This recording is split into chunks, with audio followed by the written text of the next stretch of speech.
Freedom ನ್ಯೂಸ್ಗೆ ಸ್ವಾಗತ. ನಾನು ಚೇತನ್ ನಾಯ್ಕ್. ಯಾರಾಗ್ತಾರೆ ಮಹಾರಾಷ್ಟ್ರದಲ್ಲಿ ಸಿಎಂ ಅಂತಕ್ಕಂಥ ಪ್ರಶ್ನೆ ಮೂಡಿ ಬರ್ತಾ ಇದೆ. ಮಹಾರಾಷ್ಟ್ರದಲ್ಲಿ ಮಹಾಯುತಿ ಒಕ್ಕೂಟ ಪ್ರಚಂಡ ಜಯ ಗಳಿಸಿ 2-3 ದಿನ ಕಳೆದಿದೆ.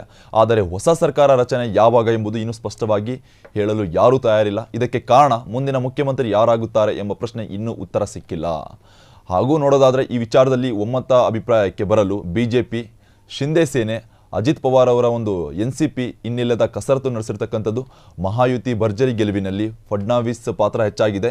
ಹೀಗಾಗಿ ಬಿಜೆಪಿ ಅವರನ್ನೇ CM ಮಾಡಬೇಕು ಎಂದು ಪಟ್ಟು ಹಿಡಿದಿರ್ತಕ್ಕಂಥದ್ದು. RSS ಸಹ ಫಡ್ನವೀಸ್ ಅವರ ಪರವಾಗಿ ಬ್ಯಾಟ್ ಬೀಸಿರ್ತಕ್ಕಂಥದ್ದು. ಬಿಜೆಪಿ ಅಷ್ಟೇ ಅಲ್ಲ, RSS ಕೂಡ ಫಡ್ನವೀಸ್ ಅವರ ಕಡೆ ಅವರೇ CM ಆಗಬೇಕು, ಅವರ ಕೆಲಸ ಕಾರ್ಯಗಳು ಜಾಸ್ತಿ ಇದೆ ಅಂತ ಅವ್ರ ಕಡೆನೂ ಬ್ಯಾಟ್ ಬೀಸ್ತಾ ಇರ್ತಕ್ಕಂಥದ್ದು. ಅಷ್ಟೇ ಅಲ್ಲ, ಇದಾದಮೇಲೂ ಹಾಲಿ CM ಏಕನಾಥ್ ಶಿಂದೆ ನೇತೃತ್ವದ ಶಿವಸೇನೆ ಮಾತ್ರ ಇದಕ್ಕೆ ಒಪ್ತಾ ಇಲ್ಲ.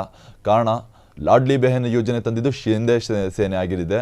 ಆ ಕಾರಣ ಸರ್ಕಾರದ ಯೋಜನೆಗಳು ಈ ಗೆಲುವಿನಲ್ಲಿ ಮಹತ್ವದ ಪಾತ್ರ ವಹಿಸಿರ್ತಕ್ಕಂಥದ್ದು. ಹೀಗಾಗಿ ಮೈತ್ರಿ ಧರ್ಮದ ಅನುಸಾರ ಶಿಂದೆ ಅವರನ್ನೇ ಮುಖ್ಯಮಂತ್ರಿಯನ್ನಾಗಿ ಆಯ್ಕೆ ಮಾಡಬೇಕು ಅಂತ ಹೇಳಿಕೊಳ್ಳಲಾಗ್ತಾ ಇರ್ತಕ್ಕಂಥದ್ದು.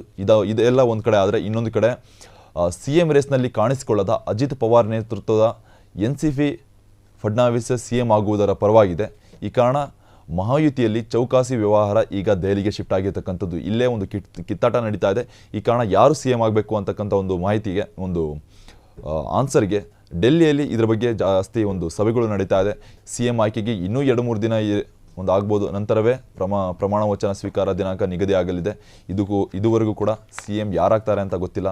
ಇನ್ನು ಮೈತ್ರಿ ಆಗಿರ್ಬೋದು, ಶಿಂದೆ ಸೇನೆ ಆಗಿರ್ಬೋದು, ಬಿಜೆಪಿ, ಆಮೇಲೆ ಈ ಒಂದು ಅಜಿತ್ ಪವಾರ್ ಅವರ ಪಕ್ಷ, ಈ ಎಲ್ಲದರಲ್ಲಿ ಯಾರು CM ಆಗ್ತಾರೆ ಅಂತ ಏನು ಕಾದು ನೋಡಬೇಕಿದೆ. ಇದೆಲ್ಲ ಆ ಒಂದು CM ಯಾರಾಗ್ತಾರೆ ಅಂತ ಗೊತ್ತಾದ ಮೇಲೆ ಅಲ್ಲಿನ ಪ್ರಮಾಣ ವಚನ ಸ್ವೀಕಾರ ದಿನಾಂಕ ನಿಗದಿ ಆಗ್ತಾ ಇರ್ತಕ್ಕಂಥದ್ದು. ಅದಾದಮೇಲೆ ಪ್ರಮಾಣ ವಚನ ಆಗುತ್ತೆ, ಆಮೇಲೆ CM ಯಾರಾಗ್ತಾರೆ ಅಂತ ಗೊತ್ತಾಗಲಿದೆ. ಇನ್ನು ನೋಡಬೇಕು ಮುಂದಿನ ದಿವಸಗಳಲ್ಲಿ ಏನಾಗುತ್ತಂತ. ಈ ರೀತಿಯಾದ ಅಪ್ಡೇಟ್ಸ್ಗಳಿಗಾಗಿ ನೋಡ್ತಾ ಇರಿ ಫ್ರೀಡಂ ಟಿವಿ, ಇದು ಜನಸಾಮಾನ್ಯರ ಶಕ್ತಿ. ಕ್ಷಣ ಕ್ಷಣದ ಸುದ್ದಿಗಳಿಗಾಗಿ ಫ್ರೀಡಂ ಟಿವಿ ಸಬ್ಸ್ಕ್ರೈಬ್ ಮಾಡಿ, ಲೈಕ್ ಮಾಡಿ ಹಾಗೂ ಫಾಲೋ ಮಾಡಿ. ಹೊಸ ಸುದ್ದಿಗಳ ನೋಟಿಫಿಕೇಶನ್ಗಾಗಿ ಬೆಲ್ ಐಕಾನ್ ಮೇಲೆ ಕ್ಲಿಕ್ ಮಾಡಿ.